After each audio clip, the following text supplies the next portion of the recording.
Wonderful. Are we ready? Thank you. Good afternoon and Happy New Year. Happy New Year. Now, we had our NEC meeting today, and following is our statement. We need to thank you, members of the fourth state, for joining us here today at the Wiper House, and a Happy New Year for 2025 to all Kenyans. On December 30th, 2024, our party leader, His Excellency Stephen Kalonzo, in his capacity as the People's Loyal Opposition Team Leader, made a promise to Kenyans that 2025 will be a year of action.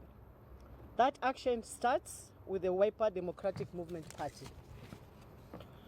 Following public outbursts in the category of hate speech and continuously violation the ethics and codes prescribed in the Wiper Party Constitution, including the disciplinary procedure outlined in Article 731 IX, and in exercise of Article 3.8b(2), the National Executive Council (NEC) has fully approved the expulsion of Honorable Farah Maalim as the Deputy Party Leader, which was announced by our party leader on January 15th, 2025. Wiper Democratic Movement will lead demonstrations by the end of March unless progress is made towards the reconstitution of the new Independent Electoral and Boundaries Commission. Wiper will solidify its presence across the country by carrying out party elections in a structured manner, culminating in a national delegates convention. Finally, Wiper Democratic Movement will hold recruitment rallies across the country to witness the issuance of national identity cards as well as recruitment of voters. We urge our Gen Zs and all Kenyans who have not yet registered to do so, and also register as voters for them to be part of the present and future decision-making process.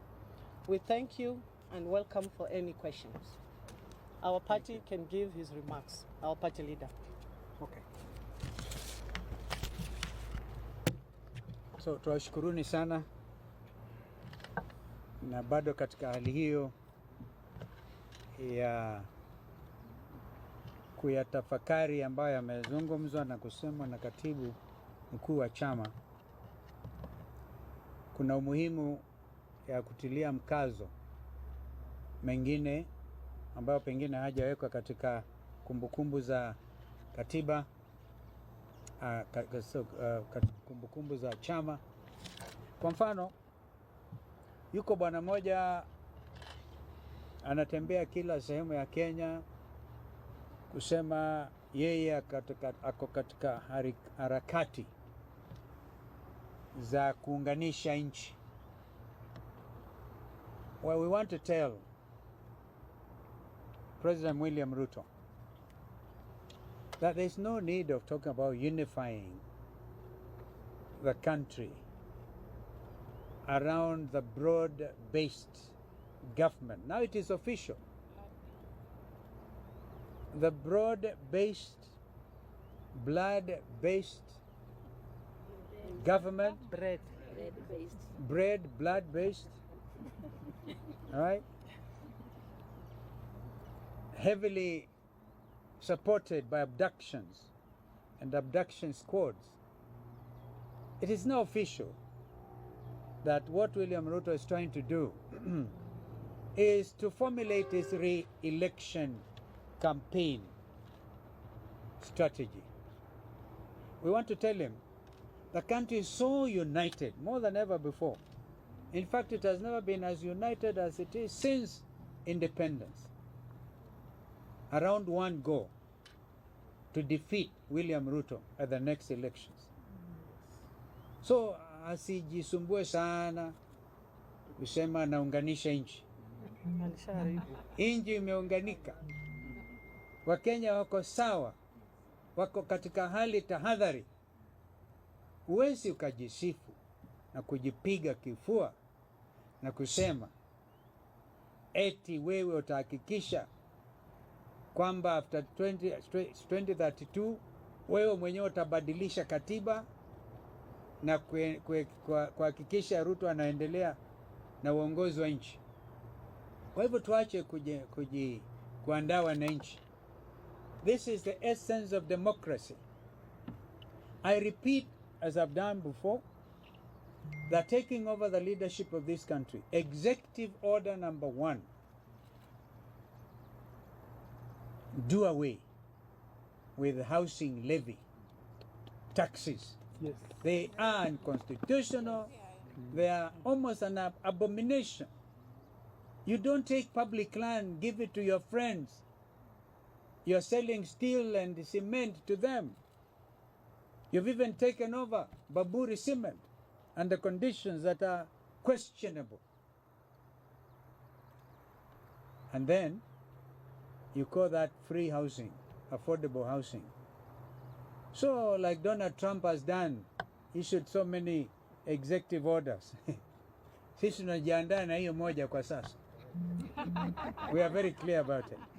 Because our education system is a mess. Our health sector has been state captured by Andani. Remember, Andani is still hovering around. We have said, by the way, the one commission we have already started working on is the State Capture Commission. That one we're working on, and we even work along that one with Ruto if they have not abandoned it, because they will have to be held accountable for state capture. You know, I was driving from the village over the weekend, and I asked my driver kama anajua mtoto akimaliza grade 9, and remember they said by now enough classes will have been put in place. We need to hold them to account. How many classrooms have you put up, Mr. Ruto, for the new confused education system? And I'm talking to you as one with a bit of experience in education, having served as Minister for Education for 3.5 years. Kenyans will have forgotten. Uncle Moody was my assistant minister when I was Minister for Education. So we know what you're talking about. The current Governor Baringo was my first appointee to be the CEO of Higher Education Loans Board. He's governor today, you can ask him. The funding model was clear. So the children of the poor, they're being asked to look for millions. Well, not millions, a lot of money. To them, they are millions. It amounts to millions, yeah. A lot of Kenyan students cannot access university education. Mtoto akimaliza grade 9, driver nikamuuliza anaenda wapi? Ajui. Nikauliza security man alikuwa hapo next to him, ajui. Wanaanza kupiga simu, pigia principal wa shule moja. And I told them, before we get to Mwingi, because we are somewhere between Kyushu and Mwingi, before we get to Mwingi, you have to give me an answer. I mean, asking them because having been the Minister for Education, in fact, a lot of Kenyans don't know. So what is all the hurry? Health sector, messy. Education sector, messy. An average Kenyan, and I'm asking every Kenyan who has a payslip, every Kenyan with a payslip. If you now do not come out, because these are the middle class people who sat at their comfort zones, and they saw Kenya Kwanza take over the reins of leadership. Now, if you feel a way all of us are feeling, make it your business to unite the country against getting William Ruto and Kenya Kwanza out of government. I've just come from attending the funeral service of Senior Counsel Judy Dongori, and I has to go to the family. And I was leaving that place. A gentleman called Kanoti approaches me, Secretary General of ANC, ya Musalia Mudavadi. And they're telling me, huyu jamaa ameenda peke yake. And then they get MCS from Trans Nzoia. We know what you are doing. And if you don't believe in the spirit of gangsterism, listen to this. 5 million shillings kwa meza. You sign impeachment, yanatembea, collect 2 million. Ukimaliza kazi, the 3 million utachukua. Is that the type of democratic leadership we expect? And the paymasters are known. I think we will expose them as we go on. Simply because you cannot take criticism. Well, the country has moved. The country, I repeat, is united around one common theme.